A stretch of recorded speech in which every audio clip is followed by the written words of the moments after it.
Here we go. So welcome everyone. My name is Janet Kim. I currently serve as the College of Education Recruitment Specialist, and basically that means I try to be that first point of contact to help anyone who's kind of exploring their options and trying to figure out which of our programs might be the best fit for them. I am joined today by many of my colleagues, and so I really appreciate that so many of them were able to make it today, and they are going to give insight into their respective departments and programs, as well as host a breakout session at the end where you can kind of go more into detail on the programs that you're interested in. I will say that if you haven't already, you do have access to today's slides. If you go to the bit.ly slash COE grad program, so I'll try to put that in the chat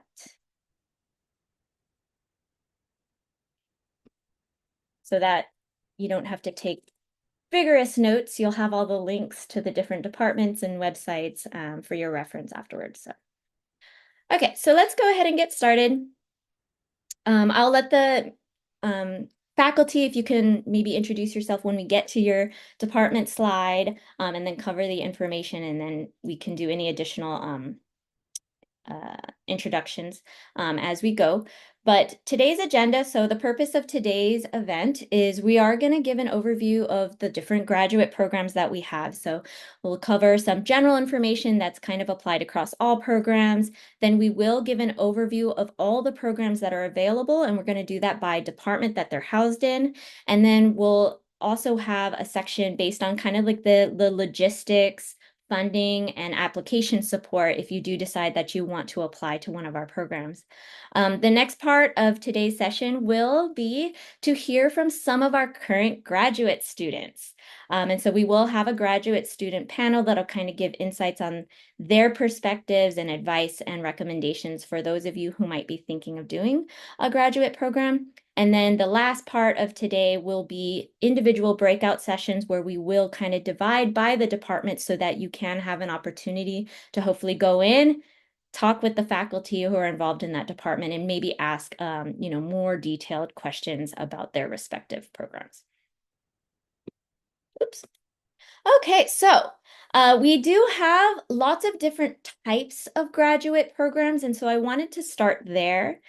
We do have graduate certificates.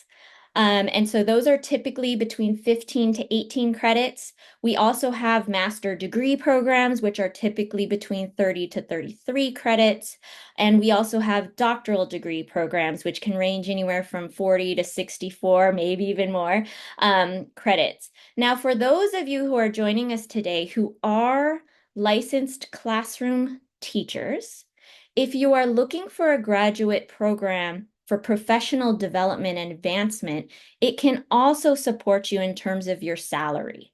And so how that works as a licensed classroom teacher in the DOE is that for every 15 credits of professional development that you pursue upon becoming a teacher, you can use that to do what they call a reclassification.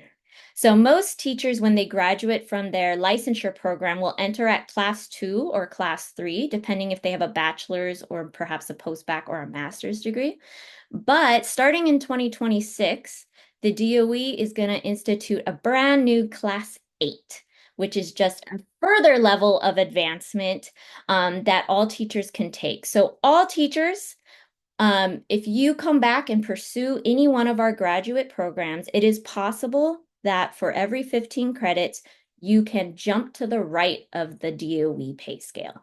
And the way that works is you have to submit reclassification paperwork, and it does need to be approved by your administrator. So rule of thumb is as you're exploring your program options and as you're thinking through which program might be the best fit for you, it doesn't hurt to go ahead and talk to your administrator ahead of time to let them know, look, I'm thinking of pursuing this program. Here's the courses that are involved. Do you consider this as counting towards reclassification? Because at the end of the day, they are the ones that sign off on it. So it's always kind of good to give them a heads up. But for the most cases, when it comes to UH Manoa's programs, we haven't really run into any problems, but it's just always good to just double check just in case. So, with that in mind, as we're going through all the different programs that we offer, we do have them organized by certificate because you can think of a certificate as one reclassification. If you come back for one of our master's degrees, you can actually use that for two reclassifications. And if you end up pursuing a doctoral degree, depending on how many credits you take, that could be anywhere from 2 to 4 reclassifications. And reclassifications, I would say the rule of thumb is about $3,000 to $4,000 extra in pay per reclassification. I will also say make sure that you always submit your reclassification paperwork as soon as you finish the 15 credits. You do not want to wait until graduation and try to do all of your credits accrued at the same time because the DOE only allows for one reclassification at a time. So it's not that you've lost it, you just have to wait longer to be paid that extra. So always monitor your professional development credits, and as soon as you hit your 15, go ahead and submit those 15 to your administrator and through the DOE for reclass. And that's for all teachers in all cases. So if you're a classroom teacher here in the Hawaii public school system, then this is just good to know in terms of planning out whether or not you're going to come and complete one of our programs. Oops. Okay. Another really good thing to know before we actually go into the programs that we're offering is we do offer a range of program delivery options. And these are important to understand so that you can decide, is it accessible to you or not? So we do have online programs. It's going to be indicated with that little Wi-Fi symbol. Basically, it could be synchronous online, which means you're meeting at a specific time and day with your class, with your instructor, and you're doing it online, like today, being on Zoom. There are also possibly some online asynchronous programs, which means you do not have any designated days and times to participate. You can complete the program independently on your own time. So both of those will be housed under online, and you can reach out to them to learn more about whether it's synchronous, asynchronous, or possibly both. Hybrid refers to a combination of having online and face-to-face courses. We mostly use the hybrid symbol as a representation of our statewide programs. This means that even if you are living on a neighboring island in Hawaii, don't completely write off hybrid as an option because it could be very limited face-to-face, maybe a couple weekends, a semester. Sometimes it could be, a week or two in the summer, but the rest of it's online. So if you do live in Hawaii, or even if you're on the mainland and you would be willing to come over to Hawaii for certain aspects of it, you could consider hybrid as an option. And then we have campus-based programs, which are for those who are living on Oahu.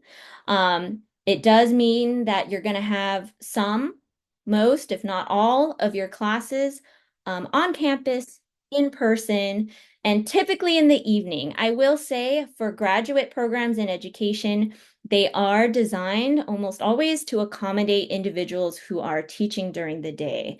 And so that is a question that came up a lot on our RSVP form. Can I do this if I'm a teacher?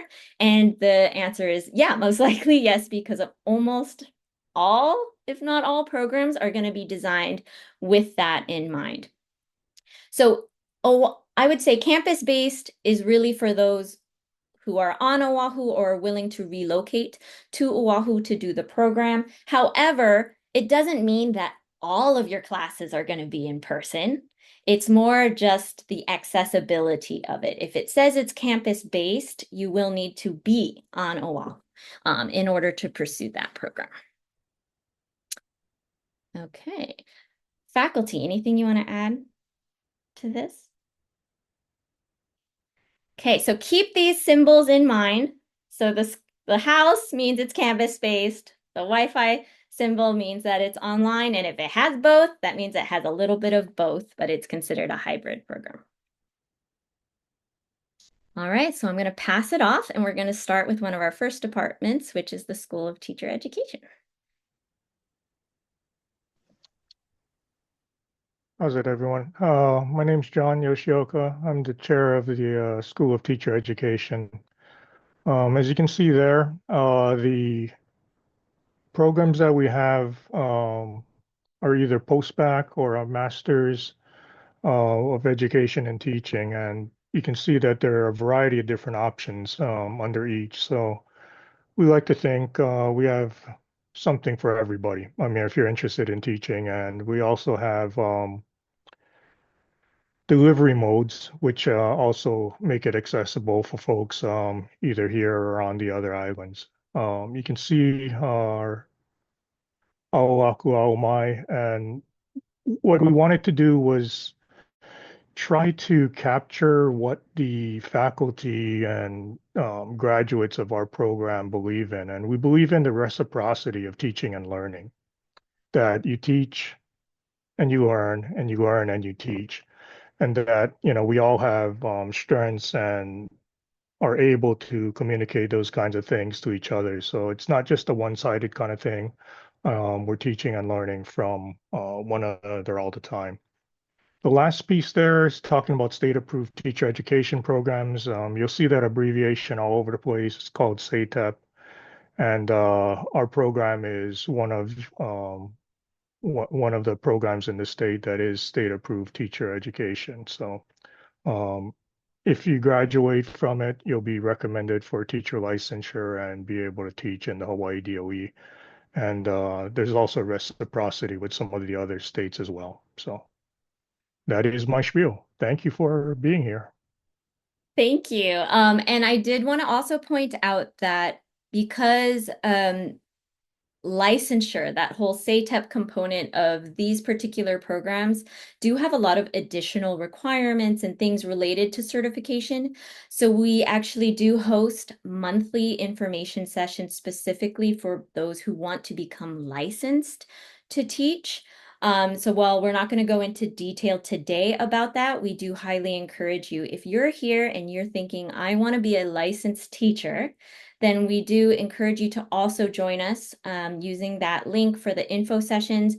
The next one's actually next week, Wednesday, but it will be monthly. So if you're looking for that kind of information, there's different funding, different options, and things to consider that are specific to licensure that might be helpful at those sessions.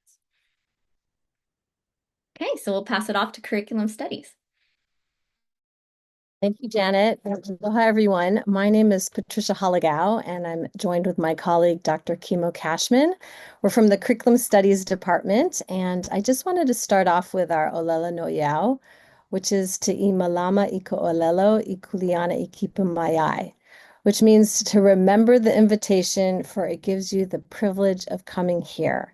And I think this is really indicative of our mission and our vision, where we're all about supporting curricular leaders, teacher leaders who are really committed to our communities, particularly in Hawaii and the Pacific, to ultimately to build a more socially just, sustainable, and equitable society.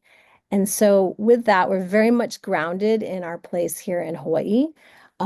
We have a lot of flexible options to pursue, as you can see, those three levels: certificate, added fields, master degrees, and a doctoral level degree. And so just starting on the left with our certificates, they are also added fields, which basically means that you're going to add another license to your initial license.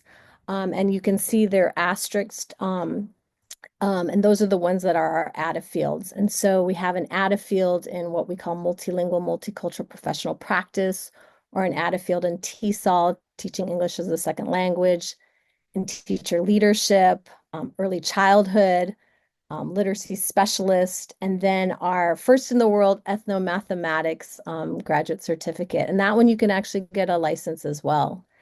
Um, for our master's degree programs, we have as you can see, a lot of tracks and options there, from very content specific, subject oriented, areas around language arts, social studies, math education, more traditional subject area fields, all the way to our interdisciplinary fields. And these are the combination of multiple different themes, such as Aloha Aina and leadership, place-based and sustainability, PacMed, which is our Pacific focused group, STEM squared. STEM, we have a very unique S squared where you're adding sense of place and social sciences to that, all the way to our, I think, one of the few in the nations around progressive education. And then last but not least, a master's in our national board certification teacher leadership, in which you do get a bump in pay. And that's a program at which supports you to get to that highest level of teacher certification for teachers. And then finally, our PhD program. So our program is really about kind of critical examination of curriculum, pushing the boundaries, very innovative, and I am joined again by Dr. Kimo Cashman. He'll focus on Aloha Aina leadership. That's his area, national board certification, and later with Dr. Brooke Tyra in the breakout room. Her area is literacy specialist and sustainability. And so hope you'll join us and we can share. As John said, we have a lot for many, for everyone in some case. So aloha, thank you. Mahalo, Patricia. I will also point out it's probably a good place here. So add a field options are basically if you're already a licensed teacher through that SATEP thing we just mentioned, then you can, the programs that do have an asterisk are already pre-approved as a field that you can then add as another license to your current license, but you can't do it. You won't get that unless you're already licensed in something or another. I also forgot to mention that there's actually a reason that some of the programs are in yellow and some are in gray. And I forgot to mention that we are currently in our summer 2025 and fall 2025 admissions period. And so all the programs that you see highlighted in that yellow color means that they are accepting applications right now. So if you're looking for something that you can do right away and you want to get started, then you can look based on the color. Otherwise, the gray ones, they will be offered. You would just need to reach out to see when their next offering would be. Okay, thank you. Moving on to educational administration. Aloha, everyone, and thank you for joining us today. I'm Chris. I'm one of the faculty in the Department of Educational Administration. I just want to highlight a few things, maybe not so much on the slide, but you can take a look through our various programs. Just want to highlight that strength of our program and our department lies with our people, as you might imagine. So we have an excellent faculty, staff, and group of students. At any one point in time, we have about 100 students that are working in the university's system, various campuses, different positions, kind of ranging from chancellor to VP of student affairs. We also have an equally high number working within our DOE colleague schools. And those are folks working as principals. And even the current superintendent now is a grad of our program. I'll say also briefly that our department is seeking to actively support our university's strategic initiative to be a Native Hawaiian place of learning. Some indicators for us in our group, we have about half our faculty full-time, and then about 25% of our students who identify as Native Hawaiians. So we're really proud of that and the progress we're still making. Lastly, I'll note our department spends a fair amount of effort and resources to help support financially our students. So we're able to share some needs-based funding as well as some graduate assistantships and some support for presenting at conferences with your scholarship and your work there. But by and large, our students are moving into positions to be administrators at university settings and then within our DOE schools. Look forward to talking with you more at the breakout session at the end. Thank you. Awesome. Thank you. And then one additional thing I'll point out, if you have not seen the acronym BAM before, that's a bachelor's and master's. Those are particular programs within the University of Hawaii at Manoa where they have a pathway for the bachelor degrees to go into the master's. And so for this particular one that you see right now, it's in partnership with the Department of Ethnic Studies. So if you see BAM, that is specific to undergraduate students enrolled in these specific majors who then want to continue on with a master's degree with us. Okay, so moving on. We have Educational Foundation. I'm happy to share more information. I am a graduate. I did pursue my master's degree through Educational Foundations. And what you'll see is they also have a BAM in partnership with Ethnic Studies. And then they have a couple of different master's degree options, including one in partnership with the private school sectors. And then there are 2 doctoral tracks available as well. And really thinking about Ed Foundations, I think the main areas that they really do focus on is the history of education, the philosophy of education, social, cultural, and political foundations, and that global, international, and comparative education piece. So if you're really interested in that history, systemics, systems, politics, global internationalism, then you might be really interested in this department. Their focus is on the interdisciplinary scholarship for diversity, equity, social justice, and democracy. Most of their programs are going to be campus-based, except for that global perspectives one, and then they have a hybrid model for private school leadership. And then continuing on, educational psychology, they have a little bit of everything. So they have a couple of certificates that you could consider.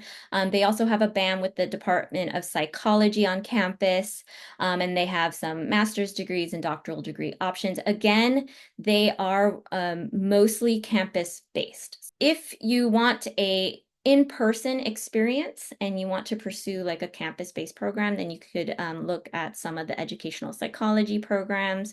And their mission is really promoting excellence and rigor in educational inquiry, psychology, and learning. So really the human learning piece, the development, certain research methods, and program evaluation with the context of a diverse society. And then moving on to KRS, kinesiology and rehabilitation science. Not many people know that KRS is within the College of Education, and it is. They focus on preparing professionals in a variety of areas of health and wellness. And so you'll see that they have 2 master degree options and a doctoral degree option. So physical activity, adaptive physical activity, and athletic training. They also, and you'll see this thread across all of the departments in the College of Education, really focusing locally and on diversity and underserved and underrepresented populations. And then they have a lot of different career pathways that they tend to prepare for, such as anywhere from athletic training, personal training, healthcare, clinical positions in schools, universities, or sports. And so if you're interested in that, just know that they are housed within the College of Education as well. Okay, and then I will pass it on to LTech, Learning Design and Technology. Thank you, Janet. Aloha, everyone. I'm Peter Leong, the Department Chair for the Learning Design and Technology Department. And we are a collaborative interdisciplinary department focused on teaching and learning with technology. So if you have an interest in looking at how, now that you're a teacher, or if you're becoming a teacher, that how can you use technology, we are the department to look at. So we look at not only educating educators, designers, trainers. So if you're in industry, that's what we do as well, in looking at designing innovative learning experiences using latest technology. All right, so our focus is on instructional design with technology. We also focus on really exciting, I like to say, sexy technology. We have artificial intelligence, virtual reality, digital video, and game and simulations. In fact, we just recently developed our extended reality, what we like to call Explorer space, where you get to play with 3D virtual worlds using the Oculus as well as holograms and other experiences. And so really, we're looking at best practices in using technology for teaching and learning. We have programs at the certificate level. We have a graduate certificate in online learning and teaching. And this is something that we are also in moving towards is adding a field. So this is something new. It's been approved, but we haven't really advertised yet. So Janet, that's why I didn't tell you about that as well. But that will be coming up really soon. That is the graduate certificate, 15 credits will count towards you add a field in online teaching and learning. And it's fully online. We also have two master's degree, well, actually one. One is the one that's specifically with our learning design and technology department, and then one in conjunction with the library information science. You can get dual masters with the library information science with the same in the same program. And then lastly, we have a doctoral program, PhD in learning design and technology. And this is it's known as hybrid. We like to call it alternatively delivered. And so primarily it's online, but there are some face-to-face requirements in conjunction with online over the summer, as well as during the regular semester. And if you'd like to know more information about it, I invite you to also check out our website. The link is here in the text chat. So thank you very much. We're looking forward to talking to you more. Aloha. So we have a Department of Special Education with a mission of supporting an inclusive society that values the abilities and contributions of all. There are a range of different opportunities available at the graduate level, including a couple certificates, one of them which is an add a field to add special education to your license. There's also the master's degree option and the doctoral degree option. Majority of these programs are going to be online, except for the doctoral degree option to give access to everyone, especially those residing on neighboring islands. There is a grant, a special grant currently available for the master's degree in special education with the leadership and research track. So if you're interested in that, perhaps we can address that more in a breakout room. Okay, and now for the Center on Disability Studies. Aloha, everybody. This is one of the oldest certificates of its kind in the country, and it's a 15 credit, and it's completely online. The bulk of it is asynchronous, and I'm Raphael, by the way, a faculty member at the Center on Disability Studies. And this is something that the certificate is popular with folks across different disciplines. We have folks in it right now who, in addition to education from business and social work and theater and dance, it's an innovative program looking at disability from a diversity lens. And it invites us to question assumptions that we might have about disability, and from an intersectional lens too. So thinking about disability, how it might connect with other things, person's gender and age, etc., and a social justice lens to best prepare folks to be allies and advocates in making sure everybody has a seat at the table. And some of the leadership at UH has gone through the program, and faculty have taken it, and also popular with graduate students. Again, it's 15 credits and all online, and most of it asynchronous. And so that all students, regardless of location, incidentally, can also take it at in-state tuition cost. And I'm happy to answer questions about it when we break out. Thanks.